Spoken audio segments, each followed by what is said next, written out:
This is why things are never as they seem. Once there was a man who didn't want to get married because he didn't want to spend money on anyone else. He thought that if he got married, he would have to pay for his wife's food, clothes, and other items, which he didn't want to do. However, one day he came across a beautiful young woman who oddly never ate a single thing. He thought this was perfect. He wouldn't have to pay for her food and she could be his wife. He quickly asked her to marry him. But of course, things are not as they seem. He noticed that his supply of food was disappearing even though he never saw his wife eat. So one day he decided to spy on her, and what he saw was terrifying.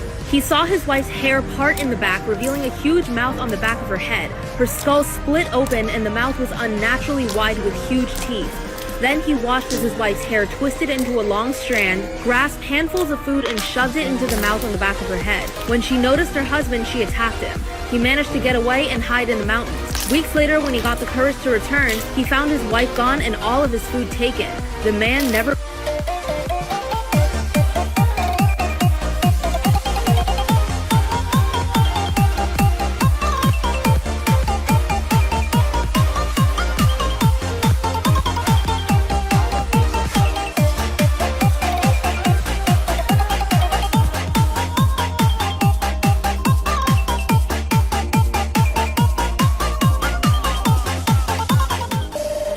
For most of my life, my sister has been wanting kids, but has been unable to carry a baby to full term in part due to endometriosis. She was in a lot of pain and had to have a hysterectomy. My sister and her husband have fostered 5 children and have adopted 2 children with autism and are great parents. They have a good home environment and are financially very well off, but they've had the urge to have a kid biologically related to them. So they asked me to be their surrogate and said that they would cover all costs associated with it. They would also be paying off my student debt, renting a 2-bedroom apartment for 3 years, plus giving me a substantial amount of cash. I said sure, it'll be 9 months of my life in exchange for being set up for quite some time, and my immediate family thinks it's a great idea. However, when I said sure, I was expecting to get the whole artificial insemination package.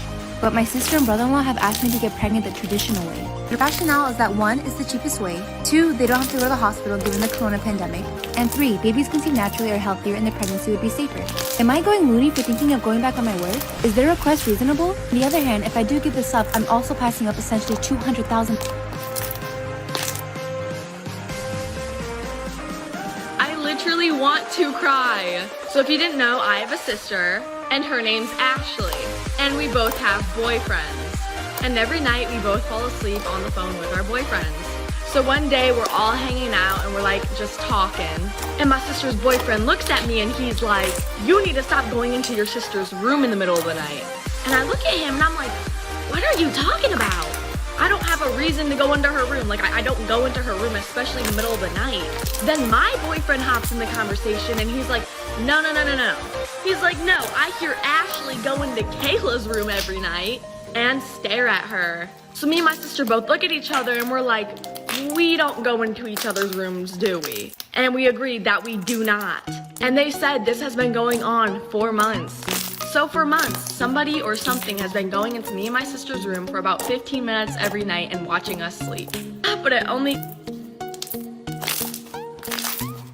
I literally want to cry. So if you didn't know, I have a sister, and her name's Ashley, and we both have boyfriends. And every night we both fall asleep on the phone with our boyfriends. So one day we're all hanging out and we're like just talking, and my sister's boyfriend looks at me and he's like, "You need to stop going into your sister's room in the middle of the night." And I look at him and I'm like, "What are you talking about? I don't have a reason to go into her room. Like, I don't go into her room, especially in the middle of the night." Then my boyfriend hops in the conversation and he's like, no. He's like, "No, I hear Ashley go into Kayla's room every night and stare at her." So me and my sister both look at each other and we're like, we don't go into each other's rooms, do we? And we agreed that we do not. And they said this has been going on for months. So for months, somebody or something has been going into me and my sister's room for about 15 minutes every night and watching us sleep. But it only...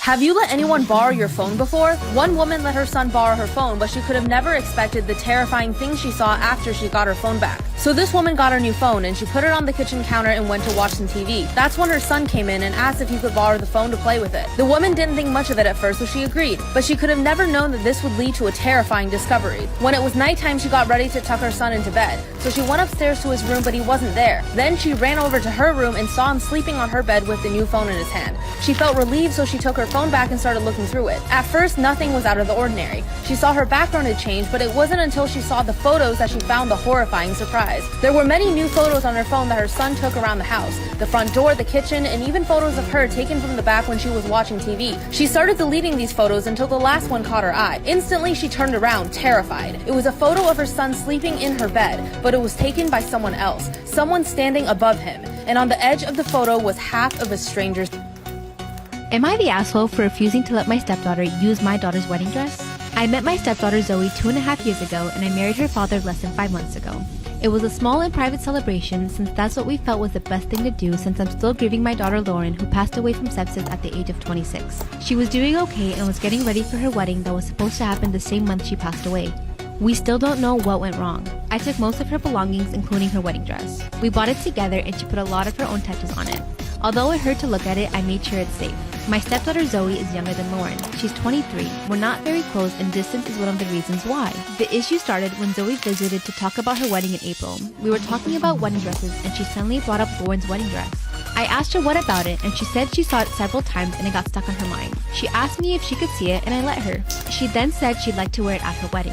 I felt uneasy. I told her I wasn't sure that was a good idea. She told me it's fine. She'll have to change a few things in it so that it can fit her size and style, but this is why I had a hard time accepting.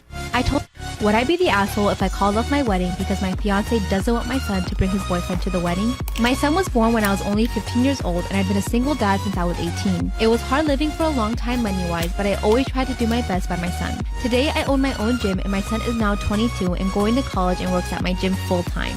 He came out to me when he was 14 years old and I've always been supportive of him and his identity. I've been with my fiance for about 2 years and while she does come from a very deep religious and conservative family, she has never had any issue with my son. At least nothing she has ever expressed to me. My son has been dating his boyfriend since he was 18 and I've gotten to know him very well. However, my fiance told me recently that she does not want my son's boyfriend to come to the wedding, nor does she want her parents to even get a hint that my son is gay. That if they found out, they would have a complete fit. This really bothered me because I refused to ask my son to go back in the closet. What is going to happen in the future? What's going to happen when my son gets married himself? Will they want him and his husband banned from other family events? He's my son and will be the best man, and it will be unfair to deny him a +1 because her family. Have you ever had the same dream more than once? For one young woman, what her husband's recurring nightmare did to him would haunt her forever. One morning, the young woman's husband seemed very tired. His face was pale, sweaty, and his hands were shaking. She asked him what was wrong, and he said that he had a dream where he woke up in his bed, but he looked up and realized he was inside of a grave. There were people around the gravesite looking down at him, but he only recognized one person. It was himself, peering down on him with a large grin on his face. He said, "You've lived long enough. Time to let someone else live for a while." Then he woke up, but that wasn't all. The next morning, the young woman's husband looked even worse. He said he had the same dream again, but he wouldn't say anything else. She began to worry. Every night after that for an entire week, he had the same dream, and he looked visibly more sick each and every time. She decided it was time to get professional help. However, on Saturday morning, her husband woke up, came downstairs for breakfast, and looked completely normal. She asked, "Did you have the same dream again?" And he replied, "What dream? I don't know what you're talking about." This is why you should never answer the door late at night.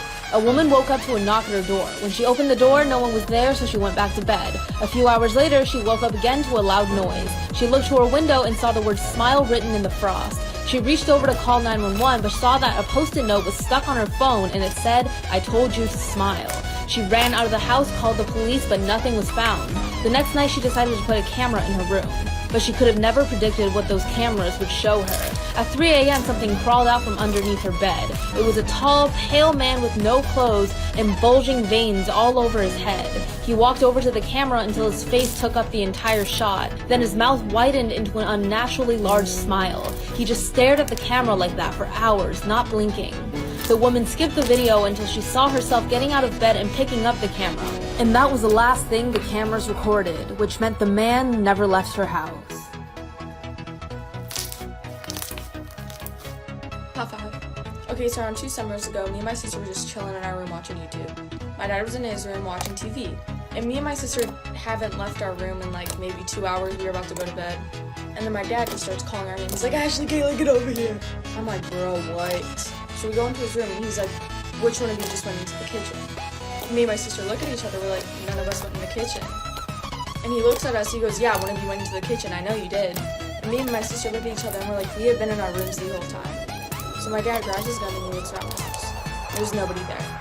So I'm like, yo, what did you see? Like, what did you see? And he was like, I saw a tall black figure walking to the kitchen. Kind of like what I saw in my mirror. So I go back to my room, I shut my door, and I try to go to bed. Around 11 o'clock, everybody in my house got woken up to a huge shatter from downstairs. I got up, my heart was in my stomach, so I thought someone broke in because it sounded like a window breaking. My dad grabs his gun and we all go downstairs. And my lizard's 20-pound cage is on the floor broken. This is why you should never go to a stranger's house alone. There was once a boy named Bryce who loved raisins. He loved them so much that he wanted to impress his high school crush, Jenny, with his homemade raisins. He thought it was more satisfying to make his own.